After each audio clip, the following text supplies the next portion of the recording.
दोस्तों आज के इस वीडियो में हम डिस्कस करने वाले हैं पीएम किसान सम्मान निधि योजना के कुछ अपडेट्स के बारे में, जिसके बारे में आपको पता होना चाहिए। और एक ऐसा इंपॉर्टेंट न्यूज़ है जिसकी वजह से बवाल भी मचा हुआ है। क्या न्यूज़ है?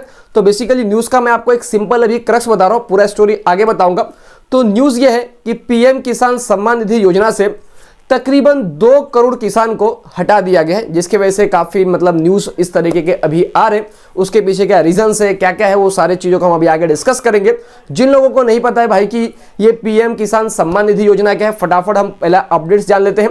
तो यहाँ पे गवर्नमेंट ने 2019 में किसान के बेनिफिट के लिए एक स्कीम लॉन्च किया था जिसका नाम था पीएम किसान सम्मान निधि योजना, जिसके तहत किसान को हर 4 महीने में 2-2 हज़ार रुपए का बेनिफिट मिलेगा। यानी कि भाई साल में 3 बार उनको 2-2 हज़ार मिलेगा, यानी कि टोटल उनको साल में 6,000 रुपए का बेनिफिट दिया जाएगा। कौन से किसान को? तो ऐसे किसान जिनके पास में जमीन है और वो अगर उस जमीन पे खेती करते हैं तो उनको इस तरीके का बेनिफिट दिया जाएगा। और किसको बेनिफिट नहीं दिया जाएगा? तो यहाँ पे अगर आप एक फार्मर नहीं है तो आपको बेनिफिट नहीं मिलेगा। उसके अलावा अगर आप अपने खेत में जमीन पे खेती नहीं करते हैं, आपका एग्रीकल्चरल लैंड नहीं, अगर आपका कॉमर्शियल लैंड है तो उस केसेस में भी आपको बेनिफिट नहीं मिलेगा। उसके अलावा यहाँ पे अगर आप एक गवर्नमेंट एम्प्लॉय है तो भी आपको बेनिफिट नहीं मिलेगा। और आपके परिवार में भले ही आपके नाम पे जमीन हो, आपके वाइफ के नाम पे भी जमीन हो, बेनिफिट सिर्फ फैमिली मेंबर के एक ही पर्सन को मिलेगा। उसके अलावा यहाँ पे अगर आप एक डॉक्टर है, लॉयर है, चार्टर्ड अकाउंटेंट है, सीएस है, तो प्रोफेशनल को यहाँ पे इंक्लूड नहीं किया गया। यानी कि बेसिकली जो भी गरीब किसान है या तो जो भी मध्यम वर्ग के लोग हैं, फार्मर है, उनको इस तरीके का बेनिफिट दिया गया है। उसके बाद यहाँ पे दोस्तों एक न्यूज़ आता है कि भाई 1.86 करोड़ ऐसे फार्मर हैं जिनको इस स्कीम का बेनिफिट नहीं मिलेगा। और उनको एक्चुअली में जो 12th इंस्टॉलमेंट का बेनिफिट है वो नहीं मिला था। यानी कि जब से पीएम किसान सम्मान निधि योजना लॉन्च हुआ है अभी तक सरकार ने 12 इंस्टॉलमेंट दे चुके हैं। तो यहाँ पे 11th मैं आपको न्यूज़ वगैरह भी पीछे शेयर कर दूंगा, आप उसको भी देख लेना। तो यहाँ पे 11th इंस्टॉलमेंट के टाइम पे गवर्नमेंट ने तकरीबन 10.45 करोड़ फार्मर्स को 2-2 हज़ार रुपये दिए थे। लेकिन जब यहाँ पे 12th इंस्टॉलमेंट का बारी आया, बेसिकली 12 इंस्टॉलमेंट का जो डेट है वो भी मैं आपको यहाँ पे दे दूंगा, उसको भी आप देख लेना। तो यहाँ पे जब 12th इंस्टॉलमेंट देने का बारी आया तो गवर्नमेंट ने तकरीबन 8.58 करोड़ फार्मर्स को ही 12 इंस्टॉलमेंट दिया है। यानी कि यहाँ पे इस स्कीम में 1.86 करोड़ ऐसे फार्मर्स थे जिनको 12th इंस्टॉलमेंट नहीं मिला है। तो इसी पे बवाल है कि भाई फार्मर को इसका बेनिफिट क्यों नहीं मिला। और यहाँ पे मैं आपको एक दैनिक भास्कर का डेटा भी दिखा दे रहा हूँ, जहाँ पे आप देख सकते हैं कि 11th इंस्टॉलमेंट कौन से स्टेट में कितने फार्मर को दिया गया, और यहाँ पे 12th इंस्टॉलमेंट था वो कौन से स्टेट में कितने फार्मर को दिया गया। और यहाँ पे आप डिफरेंसेस देख सकते हैं कि हर स्टेट में कितने सारे ऐसे फार्मर हैं जिनको इसका बेनिफिट नहीं मिला। और यहाँ पे इसका बेनिफिट क्यों नहीं मिला? तो यहाँ पे भाई जो फार्मर थे ना, जिनको हटाया गया, जो इस स्कीम के अंदर शामिल नहीं है, वो एक्चुअली में फार्मर थे ही नहीं। यानी कि भाई वो नकली किसान थे और नकली किसान बन के अभी तक इस स्कीम का बेनिफिट ले रहे थे।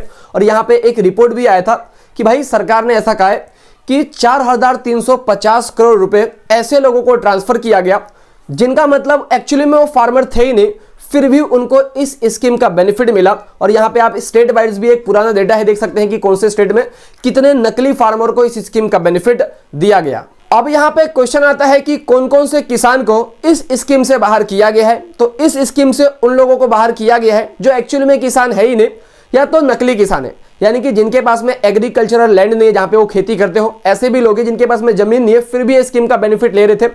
कुछ केसेस तो ऐसा था कि भाई लोगों का डेथ हो चुका है और उनके नाम पे भी इस स्कीम के तहत बेनिफिट लिया जा रहा है। उसके अलावा कुछ केसेस में कुछ लोगों का जो जमीन था वो एग्रीकल्चरल नहीं था, वो कमर्शियल लैंड था, फिर भी ये स्कीम का बेनिफिट ले रहे थे। और कुछ केसेस में गवर्नमेंट के एम्प्लॉय थे, यहाँ पे फिर इनकम टैक्स पेयर थे, वो लोग भी इस स्कीम का बेनिफिट ले रहे थे। फिर बाद में इन्वेस्टिगेशन हुआ तो पता चला कि बहुत सारे लोग ऐसे हैं जो नकली किसान बनकर इस स्कीम का बेनिफिट ले रहे। अब यहाँ पे क्वेश्चन आता है कि भाई जो लोग इस स्कीम के लिए एलिजिबल नहीं है वो लोग इस स्कीम का बेनिफिट कैसे ले सकते हैं? तो यहाँ पे सबसे पहली बात, जो सेंट्रल गवर्नमेंट है वो हर एक स्टेट को कहती है कि आपके स्टेट के अंदर जो भी किसान है ना, उनका डेटा आप इकट्ठा करो और उसको इस स्कीम का बेनिफिट दिया जाएगा। फिर जो स्टेट गवर्नमेंट होती है उनके अंडर में वो कुछ एजेंट्स वगैरह को अपॉइंट करते हैं और एजेंट्स का काम होता है कि भाई जो भी एक्चुअल फार्मर है उसका डेटा लेके आने का और उसका डेटा बेसिकली ऑनलाइन टाइप करके डेटाबेस में सेव करने का, ताकि उनको बैंक अकाउंट में डायरेक्टली पैसा ट्रांसफर किया जाए। तो यहाँ पे जो स्टेट गवर्नमेंट है और यहाँ पे जो फार्मर है उसके बीच का जो मिडल मैन है ना, वो भी गेम कर सकता है कुछ पैसों के लिए रिश्वत लेके। वो ऐसे लोगों का भी डेटा सिस्टम में ऐड कर सकता है जो एक्चुअली में किसान नहीं है। तो इस तरीके से पहला फ्रॉड हो सकता है। दूसरी बात, बहुत सारे मतलब कुछ स्टेट्स के अंदर ये भी बोला गया कि भाई अगर आपके पास में आधार कार्ड नहीं है, स्पेशली इन असम, तो अगर आपके पास में आधार कार्ड नहीं है, अगर आपके पास में सिर्फ बैंक अकाउंट है ना, तो भी आप इस स्कीम का बेनिफिट ले सकते हो। तो वहां के जो भी लोग थे उन्होंने बहुत सारे मल्टीपल बैंक अकाउंट्स बनाए और खुद से ही घर पे बैठे ऑनलाइन अप्लाई किया और यहाँ पे उनका बेसिकली चीजें अप्रूव हो गया और उनको इस स्कीम का बेनिफिट मिलना स्टार्ट हो गया। तो एक्चुअली में वो किसान भी नहीं थे एंड गलत अकाउंट से उन्होंने इस स्कीम का बेनिफिट लिया। तीसरी बात, यहाँ पे कुछ स्टेट्स के अंदर ऐसा भी हुआ कि यार आधार कार्ड जो होता है ना, अगर आप गूगल पे सर्च करोगे आधार कार्ड, तो बहुत सारे लोगों का आधार कार्ड का डिटेल्स आपको मिल जाएगा। कुछ लोग इस तरीके से आधार कार्ड का डिटेल्स इकट्ठा किए, कुछ लोगों ने नकली आधार कार्ड बनाया, फिर यहाँ पे बैंक अकाउंट क्रिएट किया और इस तरीके से घर पे बैठ के ऑनलाइन अप्लाई किया। तो वहां पे उनका भी चीजें अप्रूव हो गया और उनको भी इस स्कीम का बेनिफिट मिलने लगा। और कुछ केसेस में यहाँ पे एक केस ऐसा भी देखा गया था जहां पे एक किसी आसाम के अंदर शायद कि सिस्टम को ही हैक कर लिया था किसी बंदे ने, तो उस बंदे ने उस सिस्टम को हैक कर लिया, तो उसके पास में वो सिस्टम आ गया, तो वो चाहे तो किसी भी पर्सन को इस स्कीम के तहत जोड़ के उसको बेनिफिट दिलवा सकता है। तो इस तरीके से गवर्नमेंट के कुछ जो लोग थे वही मिल गए थे, कुछ केसेस में चीजें हैक हो गई, कुछ केसेस में जो भी लोग थे उन्होंने तरीके वगैरह लगा के इस स्कीम के लिए अप्लाई किया और इस तरीके से एक रिपोर्ट आया कि भाई इस स्कीम के तहत 4,350 करोड़ रुपए ऐसे गए हैं जो एक्चुअली में किसान को नहीं गए, वो किसान थे ही नहीं, वो नकली लोग थे जिनको इस स्कीम का बेनिफिट मिला है। अब यहाँ पे क्वेश्चन आता है कि वो जो फर्जी ऑफिसर थे जो लोगों से कुछ पैसा लेके, एक्चुअली में वो लोग किसान नहीं होते थे और यहाँ पे उनको गलत तरीके से किसान के सिस्टम में ऐड करके उनको बेनिफिट दिलवाया जाता था, तो वैसे फर्जी ऑफिसर का क्या हुआ?